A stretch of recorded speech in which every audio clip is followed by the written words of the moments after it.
et bienvenue dans Côté Sport, l'émission du sport, du bien-être et de la compréhension du cheval. Aujourd'hui, les jeunes chevaux avaient pris place au hall 5B et notamment les chevaux de dressage, car c'est au dressage qu'on va s'intéresser aujourd'hui, puisque nous avons la chance de recevoir le leader français de la discipline, Marc Boblet. Bonsoir Marc. Bonjour. Nous avons également une cavalière de dressage qui est également enseignante et qui est aujourd'hui responsable des écuries de propriétaires du Haras de la Sens. Bonjour Caroline Godin. Bonjour. Et notre expert bien-être, Hervé Baldassari, physiothérapeute, ostéopathe et préparateur physique. Bonjour Christelle. Alors Marc, nous allons partir tout de suite au Masters de dressage pour voir effectivement ce qui s'est passé. Je vais vous inviter à commenter les 3 lauréats dès 7 ans. Avec grand plaisir. Alors je crois que là on a le numéro 3, c'est un cavalier qui s'appelle Anthony Astier. On voit un joli cheval de 7 ans, Bébrun, qui a tout de suite un bon rythme et qui est vraiment dans l'attitude que l'on demande à un cheval de 7 ans. Donc une attitude assez loin, une bonne régularité dans le développement. Voilà, on voit un cavalier très concentré. Alors ça doit être le numéro 2, Collard me semble-t-il. Tout à fait. Avec un très très joli cheval. À mon avis c'est un painting black, mais je ne suis pas certain au vu du look. Voilà, un cercle très régulier, une très jolie attitude. Une belle fluidité pour des jeunes chevaux déjà. Hein. Voilà, exactement. Et puis un cheval qui se porte déjà très bien.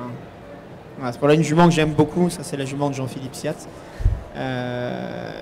On voit déjà beaucoup d'équilibre, une très belle mise en main. C'est un cheval qui fait un niveau un petit peu plus élevé d'ailleurs, me semble-t-il. Oui, une morphologie plus sortie, plus finie. Oui, bien sûr, avec une très jolie encolure, un très joli bout de devant.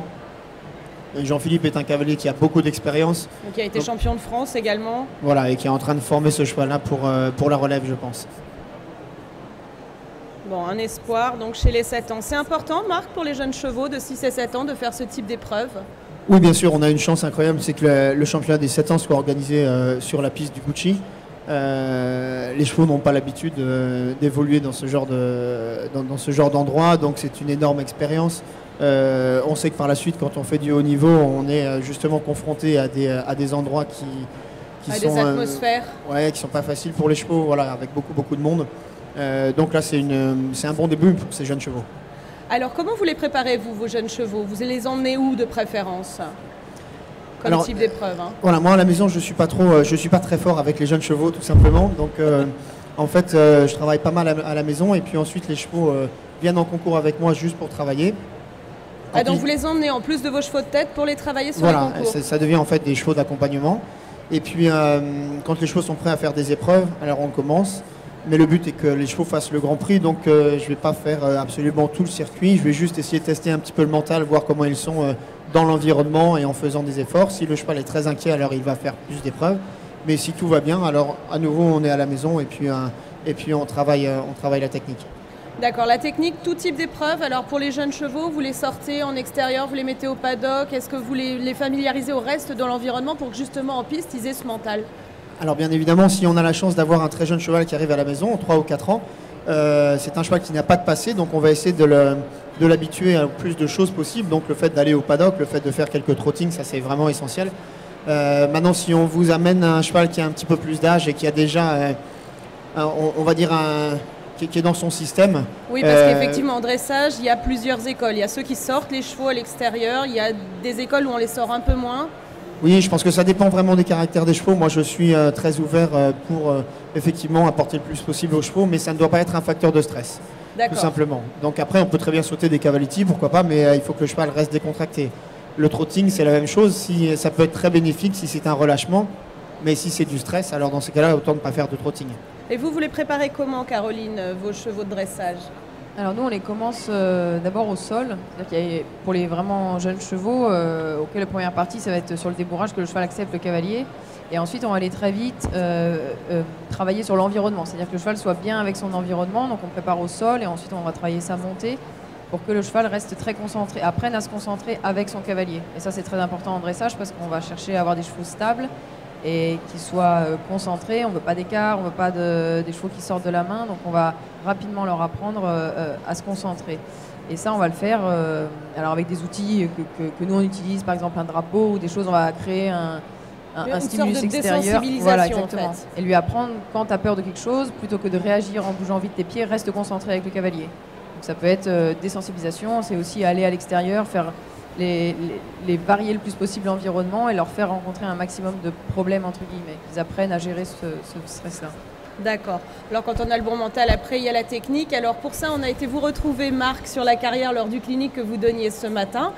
Donc vous nous présentez deux de vos élèves avec deux profils de chevaux très différents. On va le voir en image et puis vous allez nous commenter les chevaux que vous avez emmenés au Salon du Cheval de Paris. Voilà, ce qu'on a voulu montrer ce matin, en fait, c'était un peu l'évolution d'un cheval de dressage à partir du plus jeune âge jusqu'au niveau Saint-Georges, qui n'est pas le niveau Grand Prix, mais qui est déjà un niveau tout à fait correct. Alors on va le voir en image. Voilà. Donc voilà, on a un premier cheval qui est un cheval de 5 ans, première expérience pour lui dans un tel milieu. La cavalière est ma cavalière maison, elle s'appelle Sarah. Et alors on va vraiment s'appliquer à ce que le cheval, dans cet environnement, se relâche le plus possible. Donc vous pouvez voir une attitude qui est très relâchée, très basse, avec un cheval qui est très serein, ce qui est très très important pour un jeune cheval, parce qu'on peut imaginer qu'un cheval sans expérience va avoir peur d'un petit peu tout, et là ce n'est absolument pas le cas. Voilà, ça recommence un peu un travail de changement d'attitude, donc remonter un petit peu son cheval et puis redescendre son cheval. Le but étant que le cheval conserve sa souplesse et sa locomotion, même si on change l'attitude. Ça, c'est très très important pour un jeune cheval. Ça sert aussi à rendre le cheval tout simplement plus perméable. D'accord. Donc ça va nous servir par la suite pour tout ce qui est mouvement latéral. Voilà, on voit à nouveau le cheval qui se relâche, qui est vers le bas. On voit qu'une très bonne locomotion, une très bonne transition avec un pas bien à 4 temps, très grand. Ça vous montre la décontraction du dos. On passe ensuite à un cheval de 9 ans qui lui commence le Saint-Georges. Alors on voit tout de suite un cheval qui se tient un petit peu différemment, qui est un petit peu plus compact, un petit peu plus court derrière. Et la même chose, le même travail, on va voir un travail de différence de cadence, de rythme et d'attitude. D'attitude, d'allure. Voilà, là le cheval a tout de suite pris plus d'expression.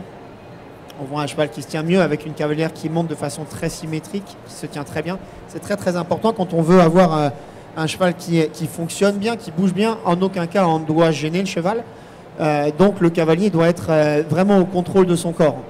Voilà, on voit Marie qui est très à l'aise, qui travaille bien avec ses deux jambes, avec ses deux mains, toujours jambes sans main et mains sans jambes.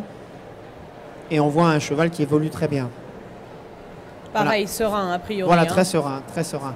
J'insiste un peu sur le cavalier, le fait qu'aujourd'hui le format des cavaliers a un petit peu changé.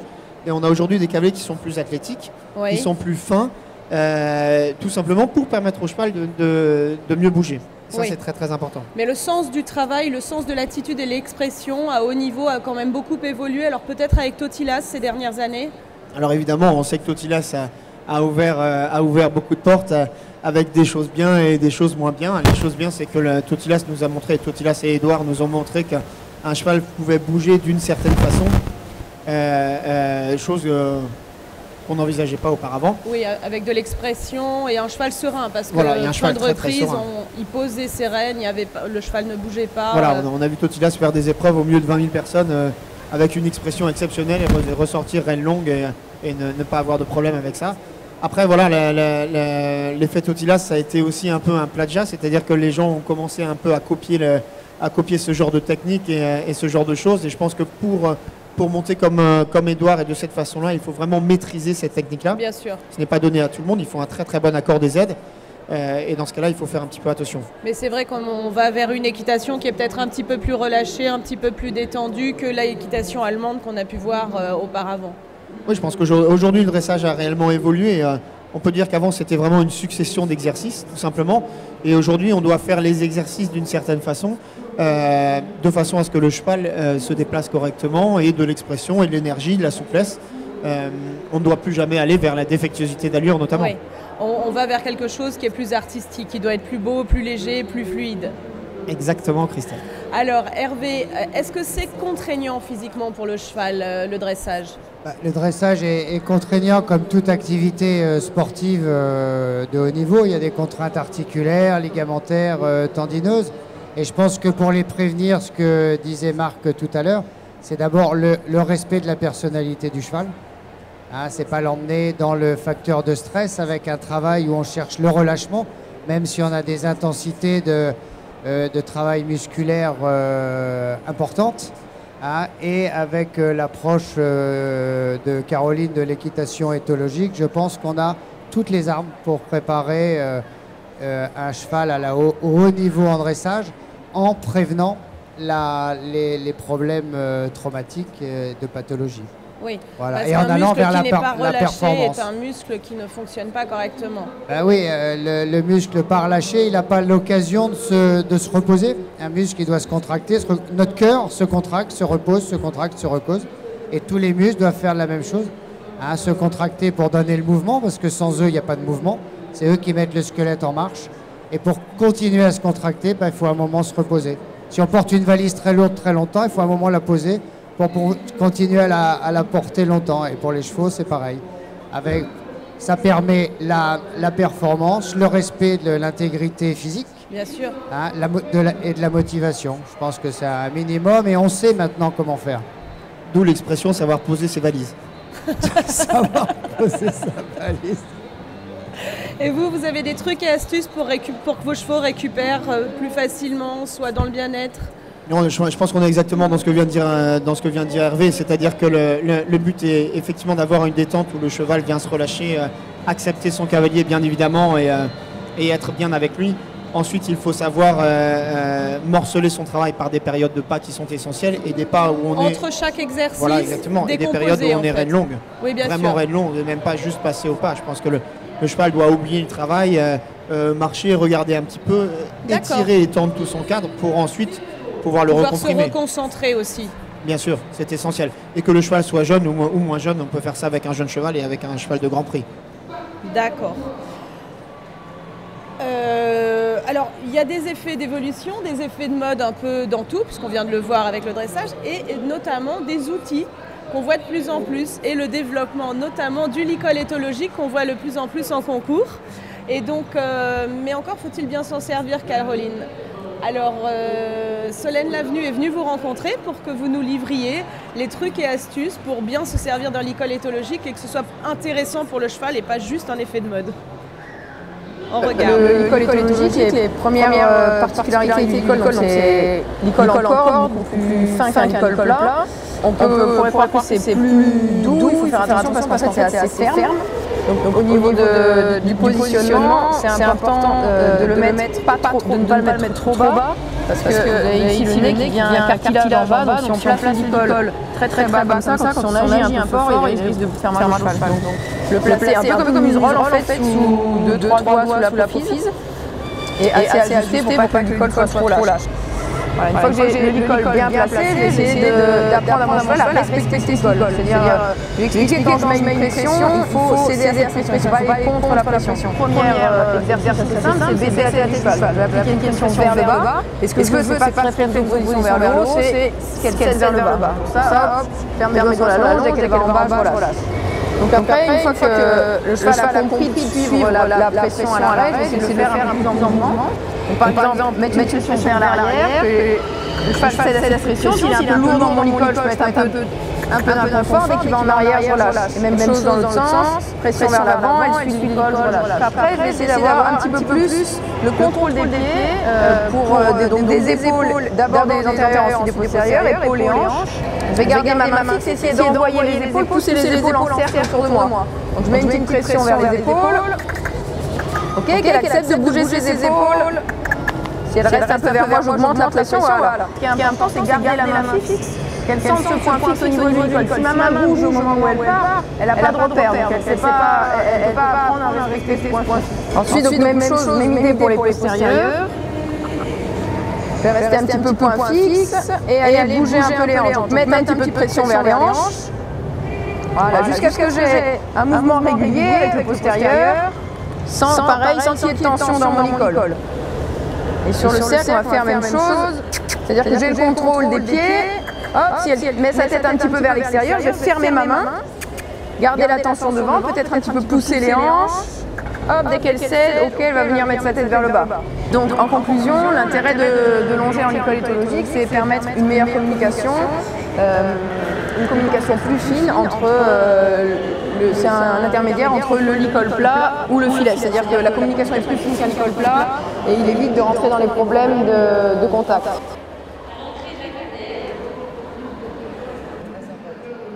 Alors Caroline, vous utilisez ce licol éthologique avec tous les chevaux? Je l'utilise avec tous les chevaux. On l'utilise donc d'abord au sol. C'est un outil qui est très pratique parce qu'il permet d'avoir une meilleure communication. C'est-à-dire que par rapport au licol plat, il est plus fin, il est plus sévère, mais du coup, il permet d'être plus précis.